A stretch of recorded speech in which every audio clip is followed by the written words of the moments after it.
Hi, ഇന്ന് നമ്മൾ ഉണ്ടാക്കുന്നത് ഒരു നെക്ലേസ് ആണ് കേട്ടോ. കഴിഞ്ഞ ദിവസം നെക്ലേസ് ഉണ്ടാക്കിയിട്ടുണ്ട്. ഇതിന് ഞാൻ യൂസ് ആക്കിയത് 4mm ബീഡ്സും അതേപോലെ തന്നെ 8mm ബീഡ്സും ആണ്. ഇന്ന് നമുക്ക് 4mm ഉണ്ടാക്കാം. പിന്നെ നമുക്ക് ഗയർ വയർ, ബാക്ക് ചെയിൻ അല്ലെങ്കിൽ ആംഗിൾ ചെയിൻ എന്താവാം. ഈ ആംഗിൾ ചെയിൻ ആണെങ്കിൽ ഹുക്ക് വേണം, ഇത് ആണെങ്കിൽ ബാക്ക് ചെയിൻ ആണ്. ഇതിൻ്റെ കൂടെ ഹുക്കും ചെയിനും കൂടി വരുന്നതാണ് കേട്ടോ. അപ്പം ഞാൻ യൂസ് ആക്കുന്നതിൽ ബാക്ക് ചെയിനും ഹുക്കും കൂടി കൊടുത്തിട്ടാണ്.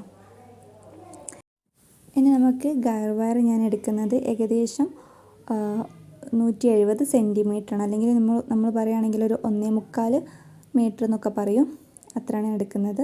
ഇത് നമുക്ക് കിട്ടുന്നത് ഏകദേശം ഒരു 30 സെൻറ്റിമീറ്റർ ലെങ്ത്തുള്ള ചെയിനായിരിക്കും. ഞാൻ എൻ്റെ ബാക്ക് ചെയിൻ ഒന്ന് ആദ്യം കോർത്ത് കൊടുക്കുകയാണ്. അത് കഴിഞ്ഞിട്ട് ഒരു ഭാഗത്ത് 2 പേളും ഒരു ഭാഗത്ത് 1 പേളും വെച്ച് കോർക്കുകയാണ്. ഒരു ഭാഗത്ത് 2 പേൾ കൊടുക്കുന്നുണ്ട്.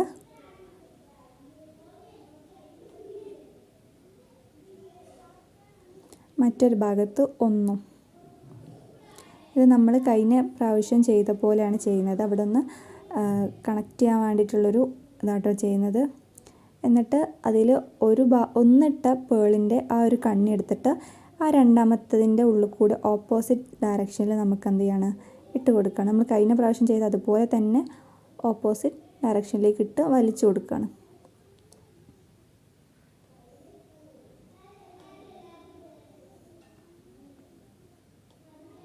അപ്പോൾ അത് നമുക്ക് ഇങ്ങനെ കിട്ടും.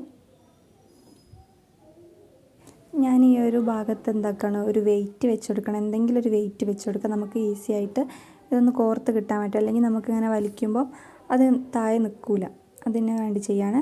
ഇനി ആ ഒരു ഭാഗത്ത് 2 ബീഡ് ഇട്ട് കൊടുക്കുകയാണ്, മറ്റൊരു ഭാഗത്ത് 3 എണ്ണവും. ഒരു സൈഡിൽ ഞാൻ 3 എണ്ണം ഇട്ട് കൊടുത്ത്, ഇനി മറ്റു സൈഡിൽ ഞാൻ 2 എണ്ണമാണ് ഇട്ട് കൊടുക്കുന്നത്.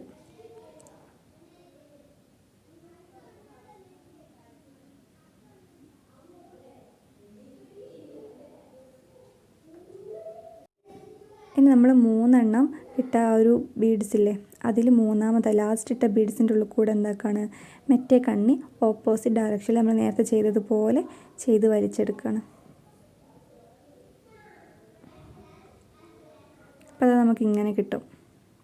ഇതാണ് നമുക്ക് ഫുള്ളായിട്ട് ചെയ്തെടുക്കേണ്ടത് കേട്ടോ. നമുക്കിതിൻ്റെ ഫസ്റ്റത്തെ ബേസായിട്ട് വരുന്ന ഈ ഒരു ഡിസൈനാണ് കേട്ടോ കിട്ടുക. ഇനി നമുക്ക് ഇതിൻ്റെ ഒരു സൈഡിൽ വീണ്ടും നമുക്ക് എന്ത് ചെയ്യാം, 3 ബീഡ്സ് ആട്ടോ ഇടുന്നത്. നോക്കണേ, ഒന്നുകൂടി ഞാൻ റിപ്പീറ്റ് ചെയ്യാണ്. 3 ബീഡ്സ് ഇടുന്നു. മറ്റേ സൈഡിൽ നമുക്ക് എന്ത് ചെയ്യണം, 2 ബീഡ്സ് ഇട്ട് കൊടുക്കുകയാണ്.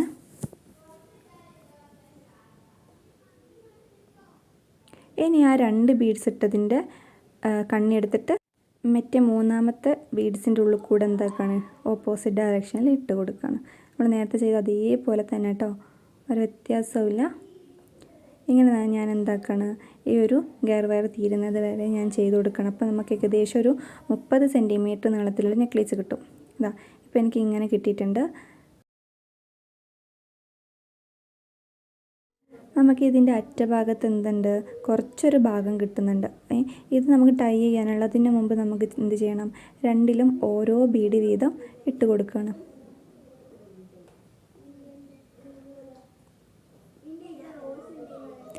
ഇനി ഞാൻ ഇതിൽ ബാക്ക് ചെയിനും കൂടെ ഇട്ട് കൊടുക്കുകയാണ്. ഇത് ഞാൻ ഒരു ഹെഡ് പിൻ ഇട്ടിട്ട് അതിൽ ഗോൾഡൻ ബീഡ് ഇട്ടിട്ട് ഒരു സാധാ പേളിട്ട് ഞാൻ എന്താക്കുന്നത് ടൈറ്റൻ ചെയ്ത് കൊടുത്തട്ടോ. ഇത് ഒന്നുകൂടെ ഭംഗിയാക്കാൻ ചെയ്താണ്. നമ്മൾ നേരത്തെ മുമ്പുള്ള നെക്ലേസിൽ ഇത് ചെയ്തിരുന്നു. ഇത് ഞാൻ ഇതിലങ്ങനെ കോർത്ത് കൊടുത്തിട്ട് നല്ലോണം ഒന്ന് ടൈ അപ്പ് ചെയ്യാണ്. ഇനി നിങ്ങളെടുക്കുന്നത് ഗയർ വയറിന് പകരം ഈർപ്പയോ അതല്ലെങ്കിൽ നിങ്ങൾ നൈലോണൊക്കെ ആണെങ്കിൽ നിങ്ങൾ അത് നന്നായിട്ട് നല്ലോണം മുറുക്കി കൊടുത്തിട്ട് വേണമെങ്കിൽ ഒന്ന് ചൂടാക്കിയിട്ട് എന്ത് ചെയ്യുക, ഒന്ന് അവിടെ ടൈറ്റൻ ചെയ്ത് ഇങ്ങനെ ഊരി പോവാത്ത രീതിയിൽ വെക്കുക. ഇനി ഇതിൻ്റെ ഒരു ബാക്കി ഭാഗം എടുത്തിട്ട് ഞാൻ എന്താക്കുന്നുണ്ട്, ഈ ഒരു പേളിൻ്റെ ഉള്ളിൽ കൂടി ഇട്ട് കൊടുക്കുന്നുണ്ട്. കാരണം നമ്മൾ ഈ എൻഡ് വെച്ചിട്ട് കട്ട് ചെയ്യുകയാണെങ്കിൽ ചിലപ്പം അത് അഴിഞ്ഞു പോയാൽ പിന്നെ അവിടെ ഒരു ടൈറ്റായി നിൽക്കില്ല. അതിനാണ് ഞാനിത് ചെയ്യുന്നത് കേട്ടോ. ഇതിൻ്റെ ഉള്ളിൽ കൂടി ഇടുകയാണെങ്കിൽ കുറച്ചൊരു ഭാഗം ബാക്കി വന്നിട്ടാണെങ്കിൽ നമ്മൾ കട്ടാക്കുക. നിങ്ങൾ ഈ വീഡിയോയിൽ കാണുമ്പോൾ ഒന്ന് ചെയ്താൽ മതി. എന്നിട്ട് എന്ത് ചെയ്യുക, അതിൻ്റെ ബാക്കി വരുന്ന പീസസൊക്കെ ഒന്ന് കട്ട് ചെയ്ത് കൊടുക്കുക. ഞാൻ ഒന്നും കൂടെ ഒരു ടൈറ്റ് ചെയ്ത് കെട്ടി കൊടുക്കുകയാണ്. നിങ്ങളിങ്ങനെ ചെയ്തോളണമെന്നില്ല കേട്ടോ. നമുക്കവിടെ ഫസ്റ്റ് തന്നെ നന്നായി ടൈറ്റ് ചെയ്ത് കെട്ടിയാൽ മതി. നമുക്കിനി ഇതിൻ്റെ ബാക്കി വരുന്ന ത്രെഡും ഗയർ വയറൊക്കെ എന്താക്കാം, കട്ട് ചെയ്തിട്ട് നീറ്റാക്കി എടുക്കാം. ഇപ്പോൾ ഇതിൻ്റെ ബേസ് റെഡി ആയിട്ടുണ്ട്. ഇനി നമുക്കിതിന് ഒരു ഹുക്കും കൂടെ ഇട്ട് കൊടുക്കാം. ബാക്ക് ചെയിൻ ആണെങ്കിൽ ഹുക്ക് അതിൻ്റെ കൂടെ തന്നെ കിട്ടും കേട്ടോ. ചെണ്ടാണെങ്കിലും നിങ്ങൾക്ക് യൂസ് ആക്കാം, അതിന് പിന്നെ ഹുക്കിൻ്റെ ആവശ്യം വരുന്നില്ല. അപ്പോൾ നമുക്ക് ഇങ്ങനെ കിട്ടിയത് നമ്മളെ ബേസാണ് കേട്ടോ നെക്ലേസിൻ്റെ. ഇനി ഇതിൻ്റെ അടിയിൽ കൂടെ നമുക്ക് എന്ത് ചെയ്യണം, 4mm അതേപോലെ തന്നെ 8mm ബീഡ്സും കൂടെ വെച്ചിട്ട് നമുക്ക് ഒന്നുകൂടെ ചെയ്യാനുണ്ട്. നമുക്ക് അടുത്ത ദിവസം ചെയ്യാം കേട്ടോ. ഇത്രയും എല്ലാവരും ഒന്ന് ചെയ്ത് നോക്കണേ.